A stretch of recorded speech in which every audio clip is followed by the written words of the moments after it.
10 नवंबर 2025 India की capital city Delhi के red fort के पास का इलाका इस दिन एक ऐसे भयानक आतंक का गवाह बना जिसने पूरे देश को हिलाकर रख दिया। लाल किला से महज 500 मीटर दूर located Lal Qila metro station Delhi के बीसीएस मेट्रो स्टेशन में से एक है। यहां रोजाना सैकड़ों लोग लाल किला और जामा मस्जिद घूमने आते हैं। इतना ही नहीं, इसके बगल में दिल्ली का सबसे बड़ा मार्केट चांदनी चौक भी है, जो फैंसी ड्रेसेस और सजावट की चीजों के रंग बिरंगे मार्केट के लिए मशहूर है। शादियों के सीजन की वजह से 10 नवंबर को यहां भी हजारों लोग शादी का सामान खरीदने आए थे। कोई अपनी दुल्हन के लिए खूबसूरत कपड़े चुन रहा था, तो कोई अपने रिश्तेदारों के लिए अच्छे कपड़े लेकर उनके चेहरे पर मुस्कान लाना चाहता था। कुछ जर्नलिस्ट और रिपोर्टर्स इस इलाके की खूबसूरती और उसके रंग बिरंगे जीवन को अपनी न्यूज बाइट्स में शूट कर रहे थे। दिल्ली की हवाओं में सर्दी की हल्की खुशबू के साथ एक रौनक और उत्साह घुला हुआ था। चारों तरफ एक अजीब सी चहल पहल, तेजी और खुशहाली थी। बच्चों की हंसी, कैमरों की क्लिक, दुकानदारों की पुकार और लोगों की बातचीत, ये सब मिलकर एक सुकून भरी गूंज पैदा कर रहे थे। कोई लाल किला की प्राचीन कलाकृतियों को निहार रहा था, तो कोई जामा मस्जिद में सिर झुकाकर नमाज में इस तरह खोया हुआ था जैसे वो जिंदगी भर की शांति को अपने दिल में समेट लेना चाहता हो। लेकिन किसी को जरा सा भी अंदाजा नहीं था कि बस कुछ ही पलों में ये सुकून भरा माहौल एक खूनी खामोशी में बदलने वाला है। यहां कुछ ऐसा होने वाला था जो इस रौनक को नर्क में बदल देने वाला था। इसी बीच शहर के दूसरे छोर पर लाल किला से कुछ ही किलोमीटर दूर डॉक्टर उमर मोहम्मद अलायस, डॉक्टर उमर उन नबी अपनी व्हाइट कलर की हुंडई i20 कार में सवार होकर पुरानी दिल्ली की फैज इलाही मस्जिद पहुंचता है। साफ सुथरे कपड़े और चश्मा पहना यह शख्स थोड़ा गंभीर नजर आ रहा था, लेकिन उस गंभीरता के पीछे जो मंसूबे छुपे थे वो किसी इंसानियत के नहीं थे। उसकी आंखों में उस दिन कुछ अजीब सी बेचैनी थी, जैसे वक्त उसके कंधों पर झूल रहा हो और वो किसी बड़े खतरनाक फैसले के बिल्कुल किनारे पर खड़ा हो। वो मस्जिद में करीब 10 मिनट तक रुकता है। इस दौरान वो कई बार अंदर बाहर आता जाता रहा। कभी नमाज पढ़ने की मुद्रा में झुकता, तो कभी बाहर आकर अपनी घड़ी देखता, जैसे किसी सिग्नल का इंतजार कर रहा हो। कुछ देर बाद वो अचानक कार में बैठा और अपनी गाड़ी को संसद भवन से महज 3 किलोमीटर दूर कनॉट प्लेस की ओर मोड़ देता है। वो कुछ देर तक अपनी गाड़ी को दिल्ली के कई पॉश इलाकों की सड़कों पर भटकाता रहता है। ऐसा लग रहा था कि मानो वो शहर के हर दिल की धड़कन को परख रहा हो। इसके बाद वो अपनी गाड़ी का रुख लाल किला की ओर कर देता है और दोपहर के 3:19 पर अपनी गाड़ी को सुनहरी मस्जिद के पास वाली पार्किंग में करीब 3 घंटे के लिए पार्क कर देता है। इसके बाद फिर शाम ढली और दिल्ली की गलियां नारंगी रोशनी में नहाने लगी। सर्द हवा में हल्की ठंडक घुल चुकी थी और हल्के अंधेरे ने शहर को अपनी आगोश में लेना शुरू कर दिया था। उस समय तक शहर के ज्यादातर दफ्तरों की छुट्टियां हो चुकी थी। कोई अपनी गाड़ी लेकर घर की ओर निकल चुका था, कोई तेज कदमों से मेट्रो स्टेशन की ओर दौड़ रहा था, तो कुछ लोग थके चेहरों के साथ ऑटो में बैठकर अपने अपने घरों को रवाना हो रहे थे। सड़कें धीरे धीरे ट्रैफिक से भरने लगी थी। गाड़ियों के हॉर्न से चारों तरफ शोरगुल का माहौल था और इसी शोरगुल में मोहम्मद उमर नबी अपनी व्हाइट Hyundai i20 का इंजन स्टार्ट करता है और फिर शाम 6:22 पर धीरे धीरे अपनी गाड़ी को लाल किला पार्किंग से निकालकर लाल किला मेट्रो स्टेशन के गेट नंबर 1 की ओर बढ़ा देता है। थोड़ी देर बाद जब लाल किला मेट्रो स्टेशन के गेट नंबर 1 के पास ट्रैफिक सिग्नल लाल होता है, तो वो अपनी गाड़ी वहीं रोक देता है। कुछ ही पलों में वहां 20 से ज्यादा गाड़ियां और कुछ ऑटो आकर कतार में खड़े हो जाते हैं। 6:52 पर जैसे ही सिग्नल ग्रीन होता है, हर कोई अपनी गाड़ी आगे बढ़ा देता है, लेकिन बीचों बीच खड़ी डॉक्टर उमर की Hyundai i20 आगे नहीं बढ़ती, जिससे उसके पीछे खड़ी बाकी गाड़ियां तेज हॉर्न बजाने लगती हैं। हर किसी को आगे बढ़ने की जल्दी थी, लेकिन तभी उस Hyundai i20 में जबरदस्त तेज धमाका होता है और वो गाड़ी आग का गोला बन जाती है। आसपास खड़ी करीब 10 गाड़ियों के भी परखच्चे उड़ जाते हैं। लोहा, शीशे और आग के टुकड़े हवा में तैरने लगते हैं। इतना ही नहीं, मेट्रो स्टेशन के शीशे के दरवाजे टूट जाते हैं। इस ब्लास्ट की वजह से 13 जिंदगियां राख हो जाती है और 20 लोग घायल होकर कराने लगते हैं। धमाके की इंटेंसिटी इतनी ज्यादा होती है कि वहां कुछ दूरी पर खड़े लोगों के कान सुन्न हो जाते हैं और उसकी आवाज 3 से 4 किलोमीटर दूर तक सुनाई देती है। चारों तरफ अफरा तफरी का माहौल था। लोगों की चीखें थी, जमीन पर पड़ी लाशों से रिश्ता खून था और हवाओं में उठता धुआं और विस्फोट की आवाज थी। जिसने वहां के मंजर को इतना खौफनाक बना दिया था कि जिंदा बचे लोगों की आंखों में भी मौत का साया उतर आता है। लाल किला के आसपास की वो शाम जो कुछ ही पल पहले रौनक और सुकून से भरी थी, वो अब आग, बारूद और चीखों में डूब जाती है। Delhi, a deadly car blast has rocked the national capital. 8 people being killed on the spot.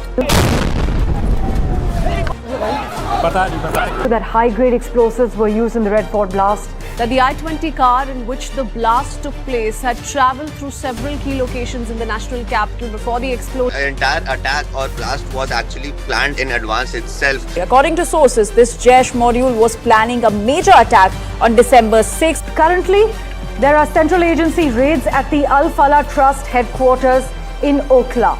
2 doctors were arrested in the raids and nearly 3 tons of explosive material was seized. Again, this operation spanned multiple Indian states. धमाके के बाद क्योंकि भयानक आग लग चुकी थी, इसलिए लोग तुरंत दिल्ली फायर सर्विस को कॉल कर इन्फॉर्म करते हैं और कुछ देर बाद 7 फायर टेंडर्स घटनास्थल पर आ जाती है।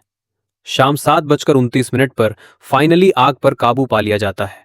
इस बीच दिल्ली पुलिस की भी कई गाड़ियां घटनास्थल पर पहुंचती हैं। शुरुआत में सभी को लगता है कि यह धमाका कार में सीएनजी एक्सप्लोजन के कारण हुआ होगा। ऐसे में शुरू में दिल्ली पुलिस भी हमले के पीछे के कारण को बताने से बचती है, लेकिन हमले की सभी पॉसिबिलिटीज की जांच जरूरी थी। इसलिए एनएसजी बॉम्ब स्क्वाड और फॉरेंसिक टीम को भी घटनास्थल की ओर रवाना कर दिया जाता है। पुलिस की तेज रफ्तार गाड़ियों और एम्बुलेंस के सायरन से पूरा इलाका गूंज उठता है। जल्दी ही रेस्क्यू मिशन शुरू कर दिया जाता है। घायलों को तत्काल ट्रीटमेंट के लिए पास के ही एलएनजेपी हॉस्पिटल में एडमिट कर दिया जाता है। इस इंसिडेंट के बाद दिल्ली समेत कई मेजर सिटीज में हाई अलर्ट जारी कर वहां की सिक्योरिटी बढ़ा दी जाती है। दिल्ली के कई मंदिर और इंपॉर्टेंट रिलीजियस प्लेसेस को भी हाई सिक्योरिटी पर रखा जाता है। Delhi metro rail corporation DMRC security reason से लाल किला मेट्रो स्टेशन को अगली सूचना तक बंद कर देती है और archaeological survey of India ASI भी रेड फोर्ट को विजिटिंग के लिए अगले 3 दिन के लिए बंद कर देती है। हमले के करीब 3:30 बाद रात करीब 10:30 पर होम मिनिस्टर एलएनजेपी हॉस्पिटल का दौरा करते हैं और वहां घायलों से मुलाकात करते हैं। एक तरफ जहां इन्वेस्टिगेटिव एजेंसी इस विस्फोट की तह तक जाने की कोशिश कर रही थी, तो दूसरी तरफ इस हमले में मारे गए लोगों की पहचान जारी थी, क्योंकि कईयों का शरीर और चेहरे की हालत इस कदर बिगड़ चुकी थी कि उन्हें पहचानना भी मुश्किल था। जान गंवाने वाले लोगों में स्ट्रीट वेंडर, खरीदारी करने आए लोग, ऑटो ड्राइवर और रोजाना वहां से गुजरने वाले लोग थे। जैसे जैसे लोगों की पहचान खुलती जाती है, वहां का माहौल गमगीन होता चला जाता है। कोई दहाड़ मारकर रो रहा था, तो कोई अपनों के खोने के गम में बेसुध हो जा रहा था। किसी ने अपना जवान बेटा खोया था, तो किसी के सिर से बाप का साया हट गया। इस विस्फोट में जान गंवाने वालों में 35 साल के अमर कटारिया भी थे, जो अपने परिवार के साथ दिल्ली के श्रीनिवासपुरी में रहते थे। लाल किले के इलाके में उनका अपना फार्मा का बिजनेस था। अमर अपनी दुकान से घर जाने के लिए निकले थे और रास्ते में पिता के कॉल आने पर कहा था कि बस कुछ ही देर में घर पहुंचने वाला हूं। लेकिन जब देर रात तक उनके घर ना पहुंचने पर उनके पिता ने उन्हें दोबारा कॉल किया, तो फोन एक लेडी पुलिस ने उठाया और उन्हें एलएनजेपी हॉस्पिटल जाने को कहा। अमर कटारिया का चेहरा बुरी तरह से बिगड़ा हुआ था और ऐसे में उनके पिता को उनकी पहचान उनके हाथ पर बने टैटू से करनी पड़ी। अमर ने अपने एक हाथ पर मॉम माय फर्स्ट लव तो दूसरे हाथ पर डैड माय स्ट्रेंथ का टैटू बनवा रखा था। अमर अपने माता पिता के अलावा अपनी पत्नी और 3 साल के बेटे को बिलखता छोड़ गए। इसी तरह इस हमले में जान गंवाने वालों में पंकज सहनी भी थे, जो पेशे से एक प्राइवेट कैब ड्राइवर थे और वो महज 22 साल के थे। उनका परिवार बिहार के समस्तीपुर का है, लेकिन बीते 15 सालों से वो अपने पिता के साथ दिल्ली में ही रह रहे थे। 10 नवंबर को पंकज कैब से पुरानी दिल्ली रेलवे स्टेशन जा रहे थे, लेकिन रास्ते में ही हमले का शिकार हो गए। उस शाम की दर्दनाक कहानी यही खत्म नहीं हुई। इस धमाके में अशोक कुमार की भी जान चली गई। अशोक कुमार पेशे से डीटीसी बस के कंडक्टर थे और अपनी बीवी और 3 बच्चों के साथ दिल्ली में ही एक किराए के कमरे में रहते थे। अशोक कुमार अपने परिवार के इकलौते कमाऊ सदस्य थे, क्योंकि उनका बड़ा भाई सुभाष किसी बीमारी की वजह से काम नहीं कर सकता था, जबकि उनकी बूढ़ी मां गांव में रहती थी। सुबह से शाम अशोक बस कंडक्टर का काम करते और रात को सिक्योरिटी गार्ड की नौकरी करते थे। वहीं इस हमले में अशोक के दोस्त लोकेश अग्रवाल ने भी अपनी जान गंवा दी, जो उत्तर प्रदेश के अमरोहा के हसनपुर में खाद की एक छोटी दुकान चलाते थे और धमाके वाले दिन अपने एक रिश्तेदार को देखने एक अस्पताल आए थे। इन सब के अलावा इस विस्फोट में शादी के कार छापने वाले दिनेश मिश्रा और e rickshaw driver Mohsin Malik और मोहम्मद जुम्मन और कॉस्मेटिक शॉप चलाने वाले नोमान अंसारी ने अपनी जान गंवा दी। इस काली स्याही रात की दुख भरी दास्तान काफी लंबी थी और उस रात एक ब्लास्ट में ऐसे कई परिवार हमेशा के लिए उजड़ गए। इधर सरकार, प्रशासन और जांच एजेंसियों में हड़कंप मचा हुआ था। हाई लेवल मीटिंग्स का दौर जारी था और national security guard NSG and national investigation agency NIA जैसी एजेंसीज इस ब्लास्ट की तह तक जाने के लिए हर पहलू पर बारीकी से जांच कर रही थीं। काफी जांच के बाद इन्वेस्टिगेशन टीम्स के सामने वही नतीजा निकल कर आया जिसका सभी को डर था। ये एक आत्मघाती आतंकी हमला ही था और व्हाइट i-20 चलाने वाला आतंकी डॉक्टर उमर मोहम्मद उर्फ डॉक्टर उमर उन नबी भी ब्लास्ट में मारा गया था। उसके रिमेन्स का डीएनए उसके परिवार के डीएनए से मैच कर गया। डॉक्टर उमर मोहम्मद ने यह आत्मघाती हमला क्यों किया, ये जानने के लिए इस बात पर ध्यान देना जरूरी है कि ये कोई परफेक्ट तरीके से प्लान किया गया अटैक नहीं था। ये तो एक बहुत बड़े आतंकी प्लॉट का छोटा सा हिस्सा था जिसे घबराहट और जल्दबाजी में अंजाम दिया गया था। इस साजिश में डॉक्टर उमर अकेला नहीं था।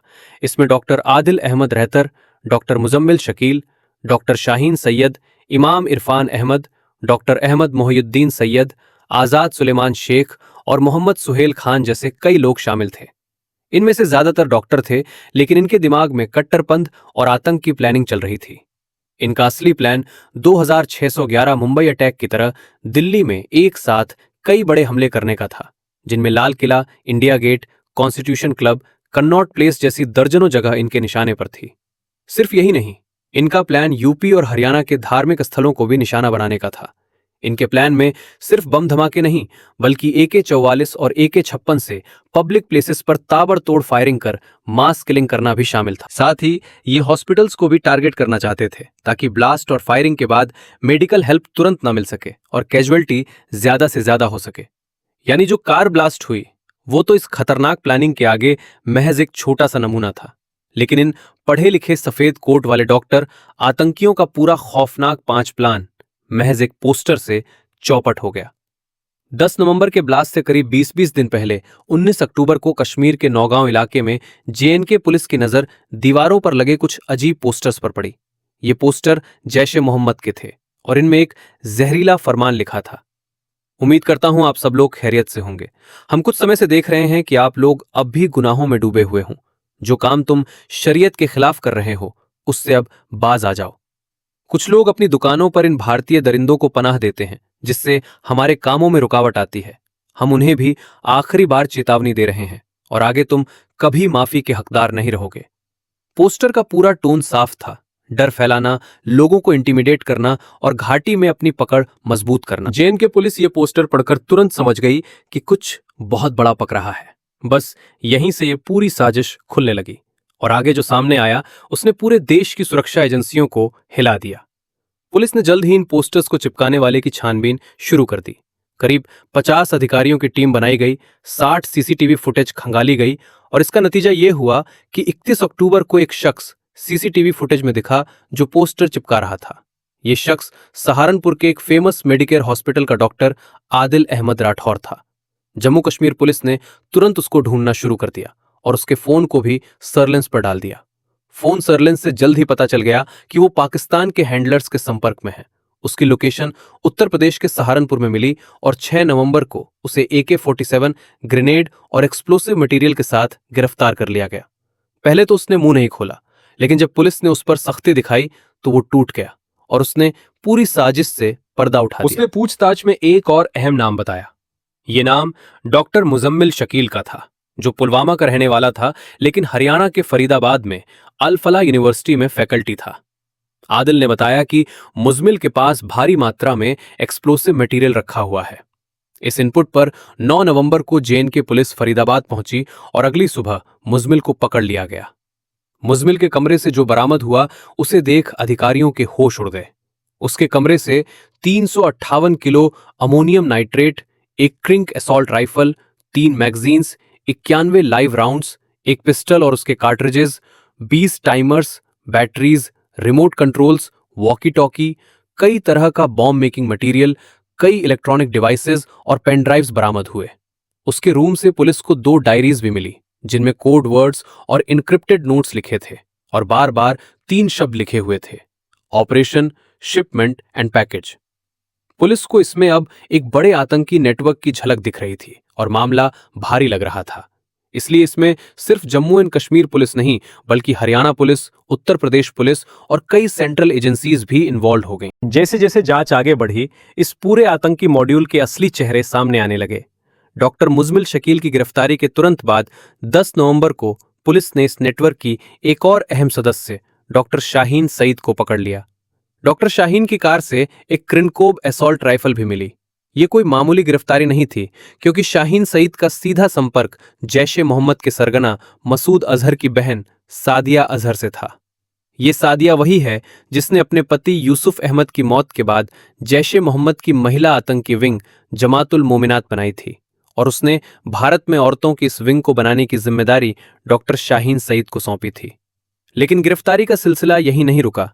फरीदाबाद में जांच टीम ने शोपियन के एक इमाम इरफान अहमद को गिरफ्तार किया। इरफान वही व्यक्ति था जिसने इस मॉड्यूल के कई सदस्यों, खासतौर पर यंग डॉक्टर्स को रेडिकलाइज किया। लेकिन असली झटका तो तब लगा जब दूसरा इमाम मौलवी इश्तियाक पकड़ा गया। मौलवी इश्तियाक हरियाणा के मेवात का रहने वाला था और फरीदाबाद की अल फलाह मॉस्क का इमाम था। पुलिस जब उसके कमरे पर पहुंची तो जो मिला, उसने सभी के पैरों तले जमीन खिसका दी। उसके कमरे से 2500 किलो से ज्यादा एक्सप्लोसिव्स बरामद हुए। ये वही जगह थी जहां सालों से मजहब के नाम पर कोई शक नहीं करता था, और इसी भरोसे का फायदा उठाकर यह नेटवर्क खुलकर पनप रहा था। इश्तियाक का काम आतंकियों को सेफ हाउस देना, लॉजिस्टिक सपोर्ट देना और फाइनेंशियल चैनल्स तक पहुंच बनाना था। जैसे जैसे जांच का दायरा बढ़ा, फरीदाबाद की अल फलाह यूनिवर्सिटी का नाम हर बार घेरे में आया। 70 एकड़ में फैली यूनिवर्सिटी शिक्षा का केंद्र नहीं, बल्कि इन डॉक्टर आतंकियों का टेरर हब बन गई। जितने भी आतंकी पकड़े गए, उनमें से ज्यादातर इसी यूनिवर्सिटी के थे। यहां का रूम नंबर 13, जो डॉक्टर मुजम्मिल का था, इस मॉड्यूल का सीक्रेट मीटिंग पॉइंट था। यही प्लान बनता था और यही साजिशें तैयार होती थी। यूनिवर्सिटी का एक और चेहरा डॉक्टर निसारुल हसन, श्रीनगर के SMHS मेडिकल कॉलेज का असिस्टेंट प्रोफेसर था। उसे साल 2023 में आतंकियों से कनेक्शन होने के कारण सरकारी नौकरी से निकाल दिया गया था। लेकिन हैरानी की बात यह कि इसके बावजूद साल 2024 में अल फलाह यूनिवर्सिटी ने उसे एज अ प्रोफेसर नौकरी दे दी। लेकिन जब पुलिस की कार्रवाई शुरू हुई तो वो पकड़े जाने के डर से रातों रात फरार हो गया। ऐसे में ये सोचने वाली बात है कि जब इतना सब यूनिवर्सिटी के अंदर हो रहा था, तो क्या यूनिवर्सिटी के मैनेजमेंट को इसकी जरा सी भी भनक नहीं लगी, या फिर ये यूनिवर्सिटी के टॉप लोगों की रजामंदी से हो रहा था? इस बात पर शक इसलिए भी बढ़ जाता है क्योंकि अल फलाह यूनिवर्सिटी के फाउंडर जावेद अहमद सिद्दीकी का पुराना रिकॉर्ड काफी मैला है। सिद्दीकी पर फाइनेंशियल फ्रॉड के गंभीर आरोप हैं। ऐसा आरोप है कि उनके अल फलाह ग्रुप ने फर्जी इन्वेस्टमेंट स्कीम्स चलाकर लोगों से 7 करोड़ 50 लाख ऐंठ है। इससे पहले महू में भी उनके खिलाफ चिट फंड स्कीम चलाकर फ्रॉड करने के आरोप लगे थे। इसके चलते उन्हें 2003 में जेल की सलाखों के पीछे भी रहना पड़ा। कहा जाता है कि राजनीतिक कनेक्शन का फायदा उठाकर उन्होंने इस यूनिवर्सिटी को 2014 में तैयार किया था, और इस यूनिवर्सिटी को शुरू से विदेश से फंडिंग भी मिल रही है। इस कहानी का सबसे डरावना किरदार डॉक्टर उमर मोहम्मद, जिसने हुंडई i20 कार से रेड फोर्ट के पास ब्लास्ट किया, वो भी इसी यूनिवर्सिटी से बिलोंग करता था। उमर मोहम्मद और मुजम्मिल शकील दोनों गहरे दोस्त थे और दोनों पुलवामा के एक ही गांव कोयल के थे। उनके घर सिर्फ 800 मीटर की दूरी पर थे। दोनों साथ पढ़े, साथ डॉक्टर बने और फिर दोनों साथ साथ आतंक की राह पर उतर गए। मुजम्मिल और उमर जनवरी 2025 से, यानी पिछले 11 महीने से दिल्ली के लाल किले वाले इलाके की रेकी कर रहे थे। दोनों कई बार वहां गए ताकि भीड़ का पैटर्न देख सके। इस दौरान दोनों ने पुलिस कहाँ खड़ी होती है, कौन से एंगल ब्लाइंड स्पॉट बनता है, कौन सा ट्रैफिक सिग्नल सबसे ज्यादा जाम रहता है, ये सब कुछ उन्होंने नोट किया था। उनकी डिवाइसेस की जांच में कई पाकिस्तानी नंबर भी मिले, जो ये साबित करते थे कि ये लोग पाकिस्तान के हैंडलर्स के ऑर्डर पर काम कर रहे थे। इनका पहला प्लान 26 जनवरी 2025 को लाल किला और दिल्ली की दूसरी जगहों पर हमला करना था, लेकिन उस समय उनकी तैयारी पूरी नहीं थी, और चूंकि रिपब्लिक डे होने की वजह से उस दिन वहां की सिक्योरिटी भी बहुत टाइट थी, इसलिए प्लान को टाल दिया गया। इसके बाद उन्होंने दिवाली पर अटैक करने का प्लान बनाया, लेकिन किसी कारण ये प्लानिंग फिर अधूरी रह गई। इसके बाद उन्होंने 6 दिसंबर को दिल्ली और एनसीआर के कई इलाकों में सीरियल ब्लास्ट करने का फैसला किया, क्योंकि 6 दिसंबर ही वही दिन था जब 1992 में बाबरी मस्जिद गिराई गई थी। ऐसे में इनका टारगेट अयोध्या का राम मंदिर भी था। इस मॉड्यूल ने दिल्ली एनसीआर में बड़े धमाके करने के लिए करीब 20 लाख रुपए इकट्ठे किए थे। डॉक्टर उमर मोहम्मद बम बनाने में एक्सपर्ट था और यह पैसा उसी के पास रखा गया था। इसके बाद डॉक्टर उमर मोहम्मद और उसके साथियों ने गुड़गांव, नूह और आसपास की जगहों से लगभग 26 क्विंटल एनपीके फर्टिलाइजर खरीदा, जिसमें करीब 3 लाख रुपए खर्च हुए। यही फर्टिलाइजर अमोनियम नाइट्रेट के साथ मिलाकर आईईडी बनाने में इस्तेमाल होना था। बॉम्ब मेकिंग के लिए इन्होंने अल-फला यूनिवर्सिटी की लैब के भी केमिकल्स इस्तेमाल किए। ये लैब मुजम्मिल के कमरे से कुछ ही मीटर की दूरी पर थी। पूरे प्लान के लिए इन्होंने 32 पुरानी कारों का इंतजाम किया था, जिनमें Brezza, Swift Dzire, Eco Sport, i20 जैसी गाड़ियां शामिल थीं, जो कई बार रीसेल हो चुकी थी ताकि ट्रेस करना मुश्किल हो। इन 32 कारों में एक्सप्लोसिव्स और टाइमर्स भरकर इन्हें दिल्ली में अलग अलग जगह पार्क किया जाना था। इस मॉड्यूल ने 200 से ज्यादा पावरफुल आईडीज तैयार करने की योजना बनाई थी, इसलिए कुल मिलाकर लगभग 2900 किलो एक्सप्लोसिव मटेरियल इकट्ठा किया गया था। हैरान करने वाली बात यह है कि जिन गाड़ियों का इस्तेमाल ब्लास्ट के लिए होना था, वो हफ्तों तक अल-फला यूनिवर्सिटी के अंदर ही खड़ी रहीं। इन गाड़ियों के pollution papers, insurance, RC details और बाकी सभी डॉक्यूमेंट्स आतंकियों ने पहले ही साफ सुथरे तरीके से अपडेट करवा दिए थे। गाड़ियां इतने लीगल तरीके से मेंटेन की गई थी कि किसी भी चेकिंग में वो एकदम नॉर्मल लगती और ट्रैफिक पुलिस इन्हें रोककर डाउट नहीं करती। बस एक्सप्लोसिव भरना बाकी था और फिर ये गाड़ियां दिल्ली के अलग अलग कॉर्नर्स में पार्ट टाइम बम बनकर खड़ी हो जाती। इस मॉड्यूल का खतरा सिर्फ यहीं तक नहीं था। एक और डॉक्टर अहमद मोइनुद्दीन सैयद, जिसने चाइना से एमबीबीएस की थी, वो अपनी टीम के साथ एक अलग और भी खतरनाक प्लान पर काम कर रहा था। वो राइसन तैयार कर रहा था, जो साइनाइड से भी ज्यादा घातक जहर माना जाता है। ये लोग राइसन को खाने पीने की चीजों में पाउडर की तरह मिलाकर मास पॉइजनिंग करना चाहते थे। अहमद का सीधा संपर्क Islamic state Khurasan province ISKP के हैंडलर अबू खदीजा से था। पाकिस्तान से ड्रोन के जरिए हथियार भारत में गिराए गए थे, जो हनुमानगढ़ से शराब तस्करी वाले रूट के जरिए गुजरात तक पहुंचे और अहमदाबाद के कलोल में डिलीवर किए गए। लेकिन डॉक्टर अहमद मोइनुद्दीन सैयद जब तक कुछ बड़ा कर पाता, उससे पहले ही 8 नवंबर 2025 को गुजरात ATS ने उसे पकड़ लिया। उसके पास से 2 ग्लॉक पिस्टल्स, एक बेरेटा पिस्टल, 30 लाइव राउंड्स और लगभग 4 किलो कैस्टर बीन पेस्ट मिला, जिससे राइस बनाया जाता है। उसके कॉल रिकॉर्ड्स के चलते यूपी के 2 लोग, आजाद सुलेमान शेख और मोहम्मद सुहेल खान को भी अरेस्ट किया गया, जो उसे हथियार और एम्यूनेशन सप्लाई कर रहे थे। इसका मतलब साफ था कि देश की राजधानी और आसपास का पूरा इलाका एक बारूद के ढेर पर बैठा हुआ था। एजेंसीज की सख्त निगरानी ना होती तो ये भारत का 21वीं सदी का सबसे बड़ा आतंकी हमला बन सकता था। अगर आतंकियों का प्लान काम कर जाता तो आने वाले 6 दिसंबर को 32 गाड़ियां 2900 किलो एक्सप्लोसिव के साथ दिल्ली एनसीआर में कितनी बड़ी तबाही मचाती और राइजन पॉइजन के खाने पीने की चीजों में मिलने से न जाने कितने लोगों की जान जाती, इसकी कल्पना करना भी मुश्किल है। आदिल मुजम्मिल और शाहीन की गिरफ्तारी के बाद पुलिस डॉक्टर उमर मोहम्मद को भी ढूंढ रही थी, लेकिन वो बार बार अपनी लोकेशन चेंज कर रहा था, इसलिए वो हाथ नहीं आया। अपने साथियों की गिरफ्तारी के बाद उमर घबरा गया था और उसे अब 6 दिसंबर का पूरा प्लान फेल होता दिख रहा था। ऐसे में उसने डर के मारे पैनिकिक में फैसला किया और 10 नवंबर को ammonium nitrate fuel oil NFO explosive से भरी I-20 कार को लाल किले के बाहर ट्रैफिक सिग्नल पर उड़ा दिया। धमाके में आतंकी उमर समेत 13 लोगों की जान चली गई और 20 लोग घायल हुए। ब्लास्ट के एक हफ्ते बाद डॉक्टर उमर मोहम्मद का कुछ दिन पुराना एक सेल्फ रिकॉर्डेड वीडियो सामने आता है, जिसमें वो ये कहता है कि आत्मघाती हमला कोई आत्महत्या नहीं बल्कि एक शहादत है। दरअसल इस्लाम में आत्महत्या हराम है, लेकिन डॉक्टर उमर इस वीडियो में उसे जायज बताने की कोशिश कर रहा था, जो ये साबित करता है कि वो किस हद तक रेडिकलाइज हो चुका था और उसके लिए अब मौत भी एक रिलीजियस ड्यूटी बन चुकी थी। इतना ही नहीं, वो इस वीडियो के जरिए बाकी रेडिकलाइज लोगों को भी हमला करने के लिए उकसाना चाहता था और इसलिए उसने वीडियो के एंड में कैमरे की तरफ देखकर कहा था, मौत से मत डरो। There are multiple arguments that have been brought against it. Wanted operation जांच में पता चला कि जिस I-20 में ब्लास्ट किया गया वो पहले मोहम्मद सलमान के नाम पर रजिस्टर्ड थी। उसने ये गाड़ी 1.5 साल पहले दिल्ली के ओखला में रहने वाले देवेंद्र को बेच दी थी। इसके बाद कार नदीम के पास गई और बाद में इसे फरीदाबाद की रॉयल कार जोन ने रिसेल कर दिया। पुलिस और जांच एजेंसियों ने आगे चलकर इस नेटवर्क से जुड़े कई लोगों को गिरफ्तार किया, जिसके बाद पता चला कि ये मेनली 10 लोगों का कोर ग्रुप था, जिनमें ज्यादातर डॉक्टर्स हैं। एनआईए ने इस मामले में आमिर रशीद अली नाम के शख्स को पकड़ा, जिसने डॉक्टर उमर के लिए एक्सप्लोसिव वाली i-20 कार की अरेंजमेंट करने में बड़ी भूमिका निभाई थी।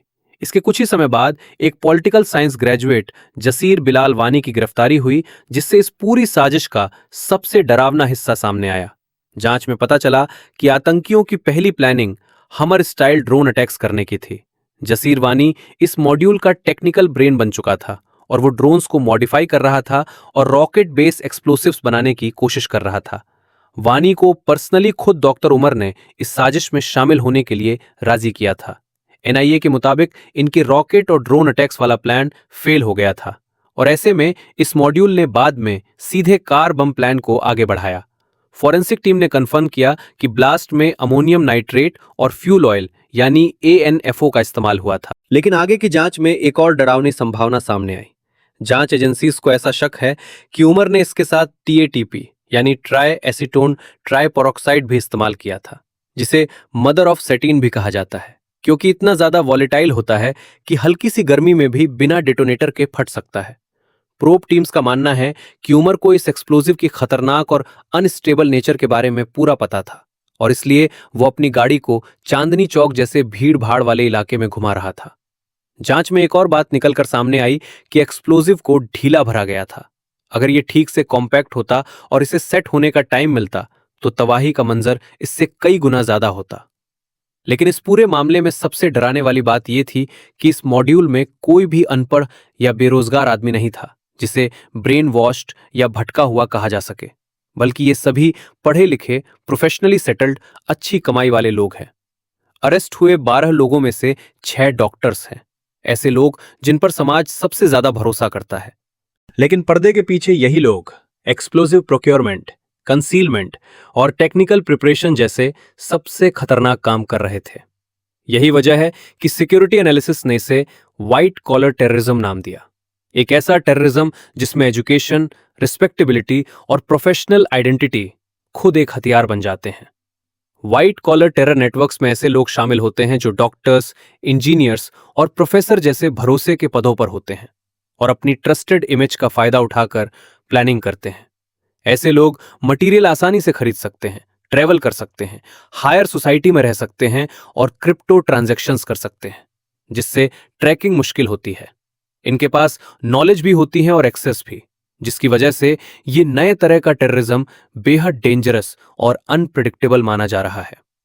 पहले पाकिस्तान की ISI और उसके टेरर ग्रुप्स भारत में हमले के लिए रेडिकलाइज्ड अनएम्प्लॉयड यूथ को इस्तेमाल करते थे, जिन्हें जिहाद, जन्नत और बेहतर हूरों का लालच देकर ब्रेन वॉश किया जाता था और भारत के खिलाफ इस्तेमाल किया जाता था। लेकिन कुछ सालों में इंडियन सिक्योरिटी एजेंसीज ने ऐसे लो लेवल आतंकियों पर कड़ी नजर रखी। कई पकड़े गए, कई मारे गए और ये कैटेगरी अब आसानी से पकड़ी जा रही थी। इसी वजह से ISI और पाकिस्तान बेस्ड टेरर आउटफिट्स ने अपनी स्ट्रेटजी बदल दी। उन्होंने ऐसे एजुकेटेड प्रोफेशनल्स को फंसाना शुरू किया जो किसी भी सिक्योरिटी वॉच लिस्ट पर ना हो। अरेस्ट हुए लोगों में कई डॉक्टर्स और प्रोफेसर्स थे जो दिन में हॉस्पिटल और यूनिवर्सिटी में रिस्पेक्टेबल रोल्स निभाते थे, लेकिन रात में भारत के खिलाफ मास कैजुअल्टी टेरर अटैक की प्लानिंग कर रहे थे। इन्वेस्टिगेशन से यह भी सामने आया कि यह पूरा मॉड्यूल इनक्रिप्टेड कम्युनिकेशन प्लेटफॉर्म्स का इस्तेमाल करता था। इन्हीं इनक्रिप्टेड चैनल्स पर इंडोक्ट्रिनेशन, कोऑर्डिनेशन, फंड मूवमेंट और लॉजिस्टिक्स की डिटेलिंग होती थी। फंड भी इन्हीं प्रोफेशनल नेटवर्क के जरिए जुटाए जाते थे, कभी सोशल कॉज के नाम पर तो कभी चैरिटी के नाम पर।